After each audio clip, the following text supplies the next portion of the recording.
TV 24 news ವಾಹಿನಿಗೆ ಸ್ವಾಗತ. ಶಾಸಕ ರಾಜು ಕಾಗೆ ಸಹೋದರನ ಪುತ್ರನಿಂದ ಕಾರು ಅಪಘಾತ ಸಂಭವಿಸಿದೆ.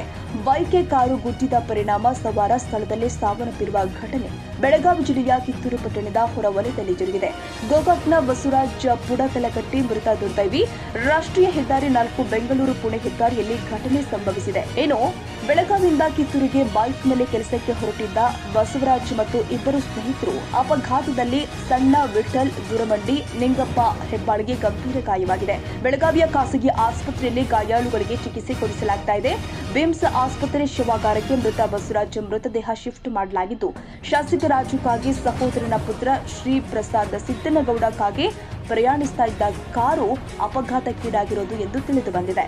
ಸ್ಥಳಕ್ಕೆ ಕಿತ್ತೂರು ಠಾಣೆ ಪೊಲೀಸರ ಭೇಟಿ ಪರಿಶೀಲನೆ ಮಾಡಿದ್ದಾರೆ. ಕಿತ್ತೂರು ಪೊಲೀಸ್ ಠಾಣಾ ವ್ಯಾಪ್ತಿಯಲ್ಲಿ ಕನ್ನಡಿಗರ ಮೆಚ್ಚಿನ ನಿಮ್ಮ ಟಿವಿ 24 ಕನ್ನಡ ನ್ಯೂಸ್ ವಾಹಿನಿ ಇದೀಗ ಟಿವಿಯಲ್ಲಿ ಲಭ್ಯ. ಕರ್ನಾಟಕ ಮತ್ತು ದೇಶ ವಿದೇಶದ 360 ಡಿಗ್ರಿ ಸುದ್ದಿ ಹಾಗೂ ಉತ್ತರ ಕರ್ನಾಟಕ ಬೆಳಗಾವಿ, ಬಾಗಲಕೋಟೆ, ಧಾರವಾಡ, ಹಾವೇರಿ, ಗದಗ, ಬಿಜಾಪುರ ಜಿಲ್ಲೆಯ ಕ್ಷಣ ಕ್ಷಣದ ವಿವರವನ್ನ ಪಡೆಯುವುದಕ್ಕೆ ಟಿವಿ 24 ಕನ್ನಡ ನ್ಯೂಸ್ ವಾಹಿನಿಯನ್ನ ಲೈಕ್ ಮಾಡಿ, ವಿಡಿಯೋಗಳನ್ನ ಶೇರ್ ಮಾಡಿ, ಕಮೆಂಟ್ ಮಾಡುವ ಮೂಲಕ ನಮ್ಮ ವಾಹಿನಿಗೆ ಸಹಕಾರ ನೀಡಿ ಮತ್ತು ಚಾನೆಲ್ ಅನ್ನ ಸಬ್ಸ್ಕ್ರೈಬ್ ಮಾಡಿ. Thank you.